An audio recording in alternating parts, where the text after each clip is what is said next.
Il-karizma, l-abilta illi b'karatteristika attrajenti issaħħar persuna b'faxxinu li ma bħalu, kelma illi llum il-ġurnata tqassret għal sempliċi 4 ittri. Rizz, li hija versjoni sar ta' karizma u li spiċċat fil-qalba ta' pjattaformi bħal Twitch u TikTok u qalb il-vokabolarju tal-ġenerazzjonijiet il-ġodda. Issa, kif resqin lejn l-aħħar tal-2023 il-kelma Rizz ingħatat it-titlu tal-kelma tas-sena mid-dizzjonarju rinomat ta' Oxford. Rizz kienet kelma minn 8 illi nażlu biex jirriflettu l-burdati u s-sentimenti ġenerali matul l-2023. U skont l-Università ta' Oxford, Rizz tfisser stil, faxxinu u l-abilità illi tisseduċi b'mod romantiku lil xi ħadd. Din il-kelma kienet bdiet tintuża partikolarment fuq YouTube u Twitch, madankollu kisbet il-popolarità meta lura f'Ġunju l-attur Tom Holland ġie mistoqsija kellux Rizz.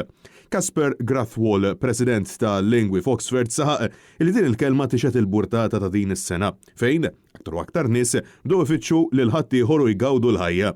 Xieda illi wara x-xhur ta' pandemija issa qed niksbu konfidenza fina nfusna. Intant fost il-kliem illi għamluha fil-lista ma' Rizz kien hemm ukoll Swiftie li tfisser persuna li tħobb lil kantanta Taylor Swift.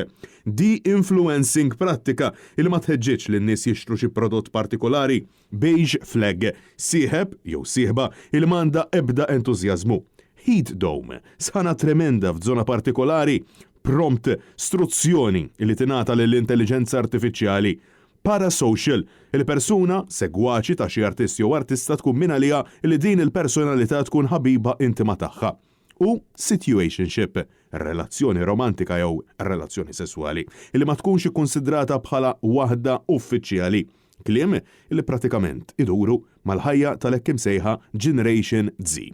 Interessanti l-fatt li x-xahar li għadda dizzjonarju ieħor dak tal-Collins għażel kelma differenti minn Rizz bħala il-kelma tas-sena.